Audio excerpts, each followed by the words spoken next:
So, today I had the absolute displeasure of looking at the My Anime List page of Rent a Girlfriend after watching the episodes up to episode 8. I had already watched episode 3 about 5 weeks ago, and I just caught up just right now.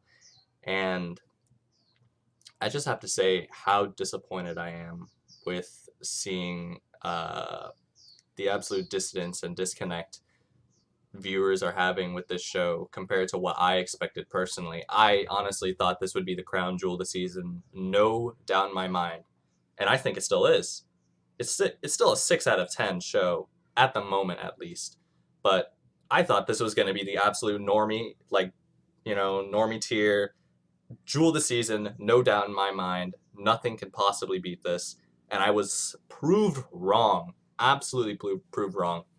According to the top 3 reviews, which I don't take reviews seriously, but this just goes to show you because people are voting for these reviews, just goes to show you how much of a disconnect people have with good content and how much of a disconnect the studios will have in the future because of these type of people that are supporting these reviews and supporting people bashing actually good content when stuff like Shield Hero can pull an 8.03 on Mal. Allow me to bring that up for a second.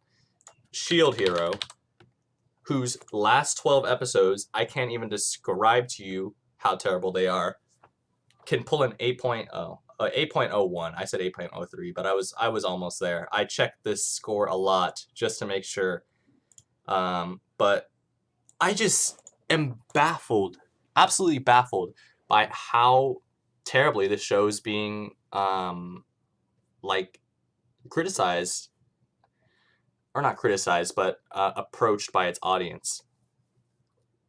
I feel that the characters are done well. I feel that or the interactions are done well, at least. The characters are not interesting at all. It's not like going to be deep or anything. It's just going to be a generic show about, relationships with a cool concept. The concept is renting a girlfriend in this case, which has not been done, not to my knowledge at least. Maybe another show does it better. Who knows?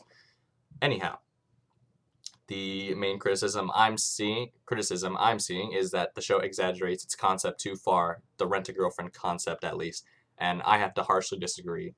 I think that the concept is actually thrown out the window and just used as a sort of tangent line that they can use as sort of like this exists. It's not a heavy aspect of the show compared to the relationship between the main guy and the main girl, right?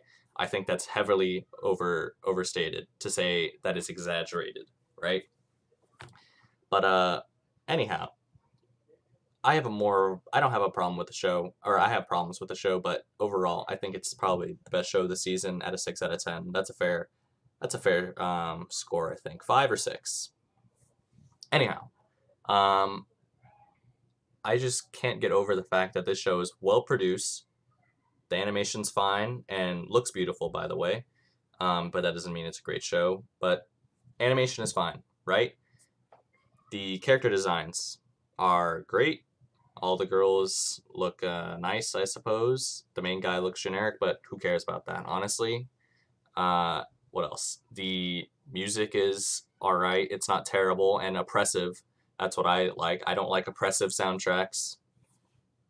And like all the aspects of the show are like average. They're decent, right? They don't deserve to be rated as a top review 1 out of 10. Well, look at me. Like seriously, I gave I Want to Eat Your Pancreas a 3. What does that say about I Want to Eat Your Pancreas? If you rate this show below I Want to Eat Your Pancreas on my scale, I'd rather just blow my brains out at that point. Like I can't possibly be taken seriously if I rate this show under I Want to Eat Your Pancreas, because that's pretty the bottom of the barrel movie. That is pretty much the worst modern anime movie I have ever seen in my entire life, right? And I could not possibly rate this show under that. I gave Clannad Season 1 a 1 out of 10. And I want to put this as a 1 out of 10 when this animation is far greater, the characters are far greater, and also the designs are far greater. I just don't know where to start with all these terrible reviews. right? Top reviews are a 1, 2, and 3. Like, come on, get over yourself, man. And I thought I was pretentious. Come on. Anyway, if you haven't seen this show, I probably recommend it. It's probably the best show of the season, but we'll have to see. It's only 8 episodes in, which is more than half, by the way. And I usually drop shows in the first 5 minutes, so what does that say about this show? That's it for me.